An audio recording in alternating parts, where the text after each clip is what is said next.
Tell someone that you've just quit your job to move to Vietnam to teach high school English, and they'll think you're insane. They'll look at you with this strange look on their face and they'll think you've joined some kind of cult. But trust me, they probably just won't get it. And that's okay. Maybe you're the sane one, and maybe everyone else is missing out on something. Teaching abroad breaks the script. It's not what you're meant to do. Here's them. But you're giving up your pension, your retirement fund, your tenure in your job, your security. Is it even safe there? Are these real schools?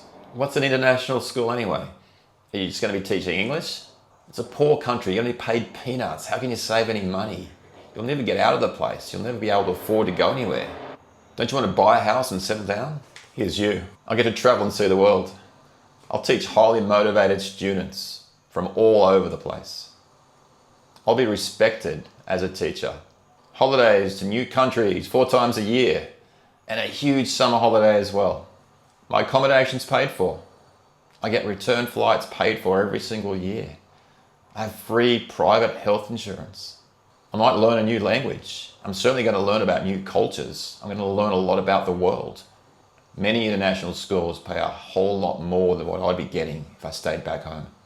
Yeah, I remember the day when I told my boss back in Australia that I was leaving. And he was shocked. I'd been at the school for 5 years, and he just assumed that I would stay there another few years, and then maybe I would move on to another school in the district, or maybe one day I might move to a different part of the state. But moving to another country, that was weird. I actually had quite a few people come up to me and just want to ask me what was I thinking. There was this element of curiosity, but there was also this element of, you must be crazy. Why would you want to do that? Why would you leave your family and friends to go and live in another country that you've never been to before? So there are a few reasons why people react this way. First of all, it's risky. It's like starting a business. People are genuinely concerned about you, and they think that you're putting your livelihood at risk in some way. Or that they think that you're putting your safety at risk. And they hear about all these things that happen in other countries on the news every day. The second thing is they just don't understand what you're doing. They don't understand what international schools are, what kinds of jobs exist. They don't understand that you'll just be doing the same thing in a different place and often being paid more, being respected more, and having better students as well. And even 23 years later, if I bump into old friends from school and I say that I'm teaching overseas, they still think I must be just teaching English at some kind of English language center. So yeah, they don't get it. And here's the other thing. After your first year, when you go home and you want to catch up with all your friends, sure, they might be a little bit curious as to what you've been doing at the start, but they really don't want to hear about all of your stories of international trips throughout the year and all of these incredible students that you're teaching. They don't want to hear about how much money you're making. It's not their life. They've not chosen it. And therefore, it's not that interesting.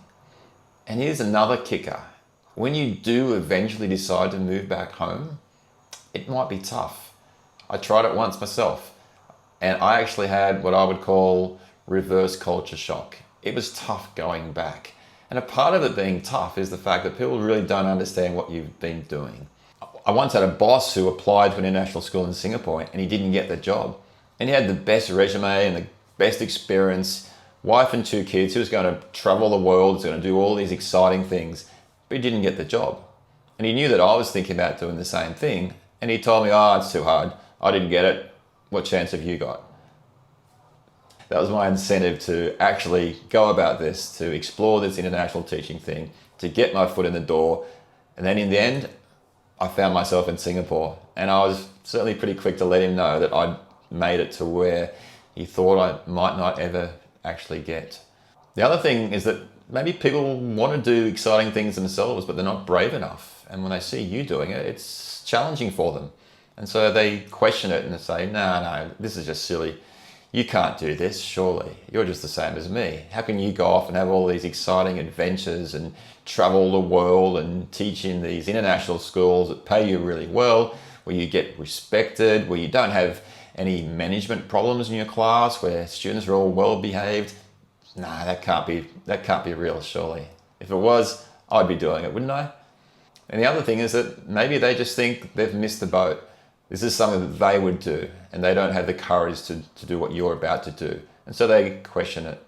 Maybe they get defensive and think, nah, you can't be doing that. Otherwise, everyone would be doing it. It's unusual, so therefore it must be wrong. So, yes, they will think you are crazy and it doesn't matter. But when you go back home and visit them, you can explain how it's all working out, and maybe they'll even want to join you for the ride as well. In fact, I've known friends who have done this. They've seen what I've been doing and then they've pursued it themselves, and I've bumped into them in interesting places around the world years and years later. The point is, if they think you're crazy, it probably just means that you're onto something. Some of the greatest business people the world has ever seen had an idea that people thought was crazy. And it's taking a risk, sure. But for me, international teaching, the risk is really just that you're giving up some things back home. You're giving up some experiences. Maybe you're giving up friends' birthday parties. Maybe you're giving up seeing your parents and grandparents a little bit more than what you might like. So these are some sacrifices for sure. Maybe when you go back home and you catch up with people that you used to spend a lot of time with, maybe you've changed and maybe they've changed too. And so there are some compromises. But from my perspective, it's been absolutely worth it. And I really think that if someone says you're crazy, then that should be the sign that maybe actually you're onto the right thing, or maybe you just need to investigate a little bit further and make sure that you absolutely know that this is for you. If you love to travel, if you like cultural experiences, if you want to learn a new language, if you want to understand the world better, if you want to be respected as a teacher, if you want to have good resources, if you want to be provided with professional development and a career pathway, if you want to teach in a way that focuses on the learning and not the classroom behavior management, then maybe that's the thing for you. Maybe doing something that's just a little bit out of the ordinary is exactly what you need to do. Sure, it's a road less traveled, but that's probably just what makes it better.